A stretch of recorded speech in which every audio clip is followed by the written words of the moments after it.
Advocate Pool, good morning. Thank you as always for being available to us and for your time. Good morning, Iman. There's just so much here that just breaks the heart. But then let's talk about it in the framework of the justice system in South Africa. Some of the experts that are commenting on this are talking about this being a failure to not only the initial victim who was found to have sustained the attack by this particular accused now, who's an accused in the murder of Deveney Nel. As you analyse this case, I mean, where have been some of the breakages or the fissures in the system, Deon, that brought us to this reality that we face today? Iman, the big question that remains, of course, is the incident that happened a few years ago, which has now arisen where the suspect was involved in what appears to be a sexual assault of an 11-year-old girl, which was seemingly not, by all accounts, not properly dealt with, or even that charges were raised at that point in time, has now cast some more of a light over this whole situation. And in my mind, there was a gentleman from the NPA, I think, that commented on the fact that they were intending to have this matter dealt with in terms of the Child Justice Act. There was somebody from the Department of Social Welfare or Social Development that said that they were investigating why it is that this specific case fell through the cracks. And I think that it might be a bit premature for us to speculate as to what may have gone wrong until such a time as all of that information has been obtained. But what is very important is that it maybe thrusts the practicality of the Child Justice Act and how it is actually applied in our justice system into the limelight. And that is always helpful because it then shows us as lawyers and the people who practice in this area of law and who has to adjudicate this area of law exactly where the pitfalls may be. Because it's not a perfect process, but it is a process which at the end of the day nonetheless is there for a very specific reason. So it might be prudent for us to wait until such a time as all the information has been gathered regarding this incident for us before we can say, okay, fine, well, you dropped the ball there and you should have done that, you could have done that, and all of that. Luckily, in our law, the aspects of rape, and especially where children are concerned, sexual assaults, rape, and those matters, they never prescribe. So irrespective of when it may have happened in the past, to the extent that it can now be collected and investigated and a proper case can be put about, that matter can still proceed to trial eventually if everything is ready.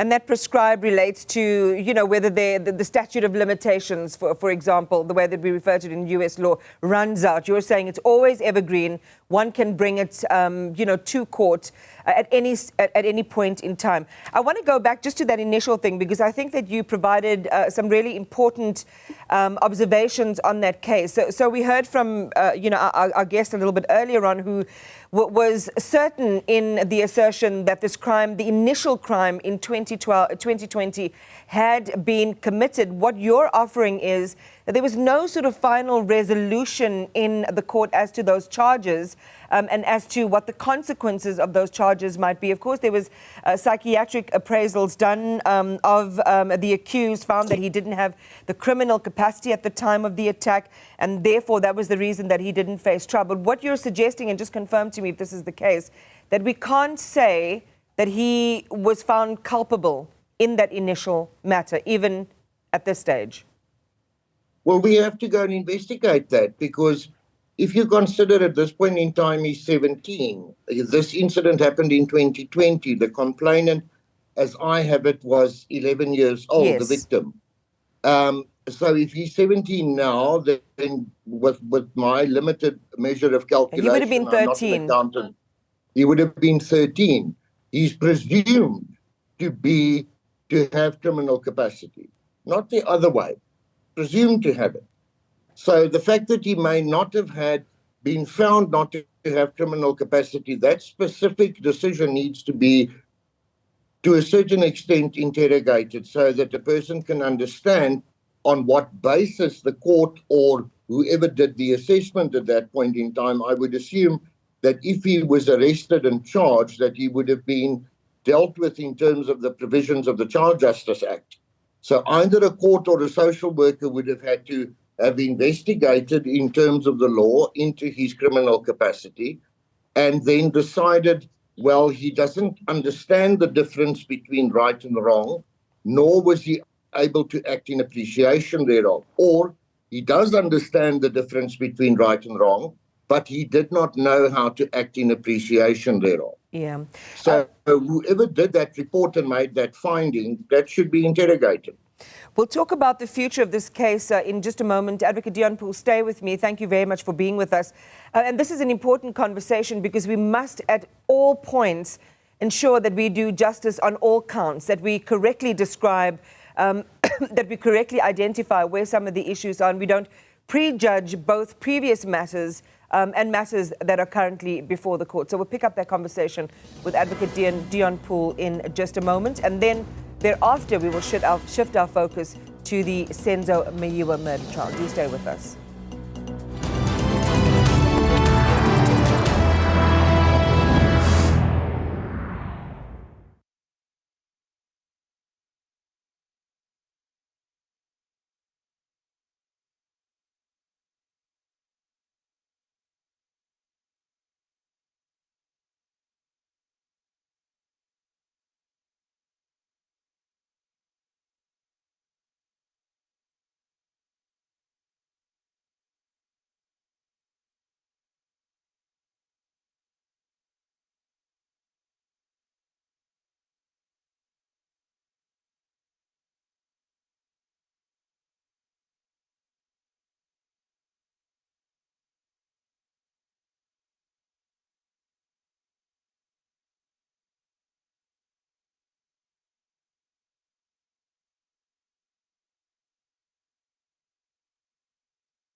All right, let's continue our conversation then with Advocate Deon Pool, legal analyst, talking to us about the charges in the matter involving Deveney Nel. And this is the high school student that was found murdered at school, and her accused is in court.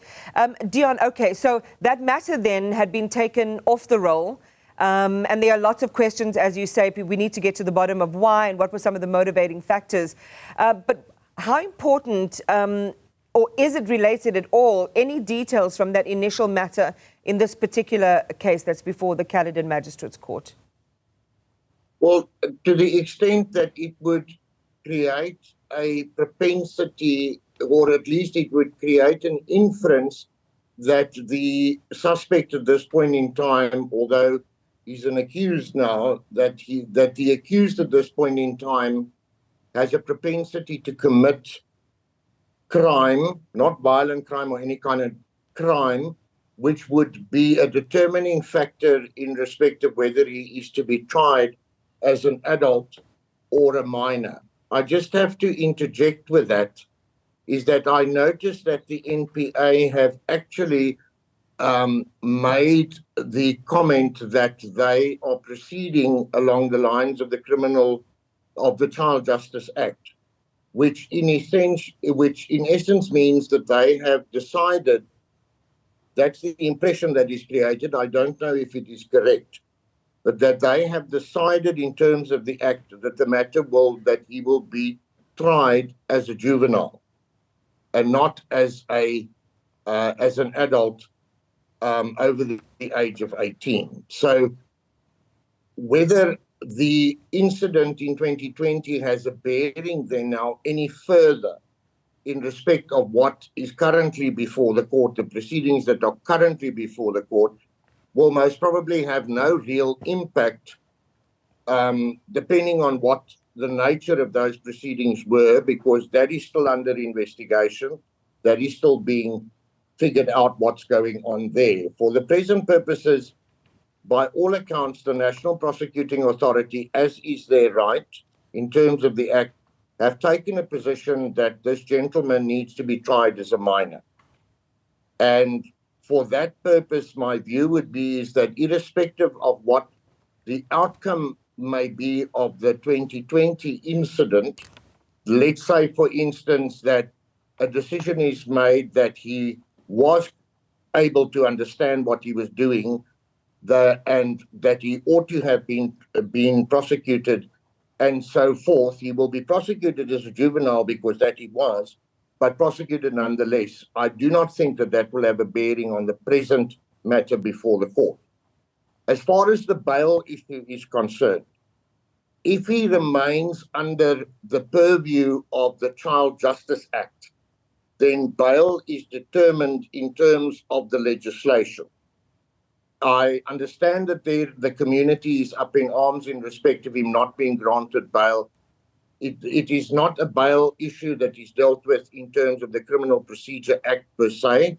There is a specific requirement that needs to be complied with in terms of the Child Justice Act. And what is that, Deon? Well, you're working with a child for all intents and purposes, so they will look at alternative means of not incarceration, but alternative means of custody, which will either be placing him with a parent or a grandparent or something to that effect, depending on his personal circumstances, placing him in a juvenile detention center, which caters specifically for these kind of persons, or in a center or in a facility where he can be monitored to the extent that one would monitor an adult who has been given correctional supervision. But it's not as strict or determinative as what it is under adult circumstances, which fall under the Criminal Procedure Act. Can I also ask? It's more to create an environment of support. Right. And very important and sober considerations there, because as you saw, as the rest of us did, the community there definitely does not want bail granted in this particular matter. What then? Which I can understand, because it is something that has been, it's been coming for a while. It's been going on for a while, and it doesn't seem to get to a point where it actually becomes manageable, if I can put it that way. Yeah. What are the opportunities, Deon, for the family in the 2020 matter to kind of build some momentum for finalization, getting to the bottom of the charge sheet, why it was withdrawn from the role, all of the things that happened, the obligations that the Social Development Department would have had? How does this provide a potential platform for them to kind of reanimate their case, their plight? Is there the possibility of even attaching that to this particular case? As I mentioned, attaching it to this case will all depend on the circumstances regarding the basis on which this case is being prosecuted. At the end of the day, the National Prosecuting Authority remains dominus litis, as they refer to it, that fancy word. But they are the incumbent legislated arm of the Constitution that prosecutes matters. The family have, of course, the rights of recourse in terms of the Promotion of Access to Justice Act, PAJA, where they can apply for all information related to a decision that was made by a government organization or a government body, which the Department of Social Development is, the NPA is, and so on. Nobody can say to them, sorry, you can't have this information. Their first port of call would be, at this point in time, is to approach the departments, both departments, NPA, as well as the Department of Social Development, which apparently are in the process of investigating what happened, why it happened, and what the consequences were of happening. To the extent that the family may want to have justice done, as in have the matter prosecuted or ventilated in court, that will depend on the National Prosecuting Authority at the end of the day. And of course, their duty is primarily to make sure that when they take a case to court, that it is a prosecutable case that somebody needs to answer for. All right, Advocate Deon Pool, thank you very much for just helping us unravel this story, which is, kind of tightly wound up in terms of the history, the pain of the community, and what the potential for justice is on all fronts when this matter does go to court. Thank you for your time and analysis. Still ahead on the program, Statistics South